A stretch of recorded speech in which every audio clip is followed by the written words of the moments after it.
Okay, next up are insects with a hemimetabolous life cycle. These are the guys that have a larval stage and then an adult stage. And so they switch directly and don't have a pupal stage. So, what phylum is this? Hopefully you said Arthropoda, because this is an insect. And the class, I just said it, insect. What order is this? This is the part where you should be thinking. Hopefully you said Ephemeroptera. So these are our mayflies.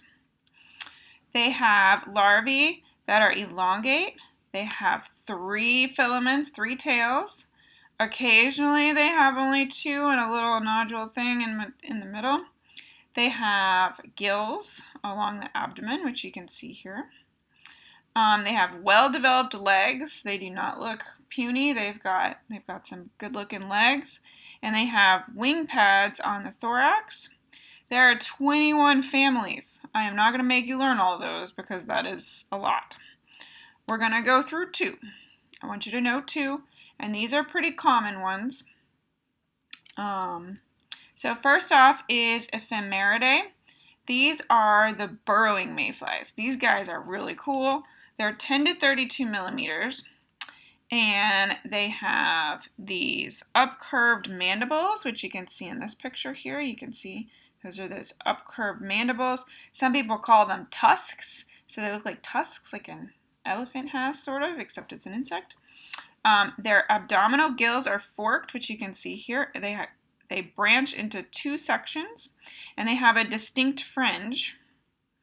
And they're common in lakes, ponds, and reservoirs. When I used to work at Kentucky Lake, we had loads of these, and they create these burrows in the sediment. So they have to have a soft sediment to make their burrows. But they're really distinctive. There is no other mayfly that looks like this. So you're looking for 3 tails, so you know it's a mayfly. We've got tusks. We've got forked gills. And their legs are really made for burrowing. So this is a close-up of those gills. They've got all this fringe. They almost look like feathers, if you can see that. And this is a picture of their burrow. And they make this U-shaped burrow that allows water to flow through and provide them with oxygen and food and other things. And so this is a picture of one in a burrow in an aquarium, so they could take a picture. These guys are very, very abundant, and they're attracted to light.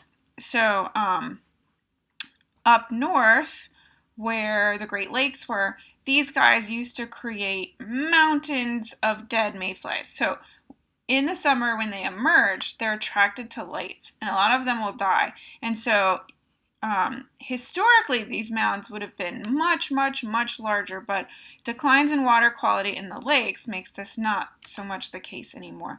But you can see a huge transfer of nutrients can occur from the lake to the surrounding landscape in the form of these adults. So there's a street light up here in this picture, and all of these are dead mayflies. Here you can see all the mayflies flying around, and then piles of dead ones underneath the street light. So this is in Pennsylvania, but this happens around the Great Lakes. But it used to happen much, much more. And there's so many you could see them on radar. And we'll talk more about this in class as well. All right, the other family I want you to know is Heptageneidae. And these are the flat-headed mayflies, and that will be what you will notice. You will want to look for the 3 tails and the gills on the abdomen. That's how you know it's a mayfly. But look for this big, flat head, and the whole body is flattened. Their legs kind of fold like they could be real flat, so they can be real streamlined against rocks. Their mouth parts are not visible from the top, and they like flowing water. They're found on rocks, leaves, logs, and their streamlined body allows them to flatten down against it so that the current of the stream or river cannot sweep them away, sweep them downstream. All right, what phylum is this? Arthropoda, class, Insecta, order. Hopefully you said Plecoptera. So we just did mayflies, which are Ephemeroptera. This is Plecoptera, the stoneflies. This is an entirely aquatic order, and you're looking for 2 tails on the end and no gills on the abdomen. That's how you tell them from the mayflies. Some have filamentous gills, but they're going to be up here in the armpits. They're found only in streams. There are 9 families total, and we're just going to do one, which is Perlidae. And you see these guys have the armpit, what I call armpit gills. Technically, they're called branching filamentous gills on the thorax. But these are common stoneflies. They're pretty big, 20 to 40 millimeters, so 2 to 4 centimeters long.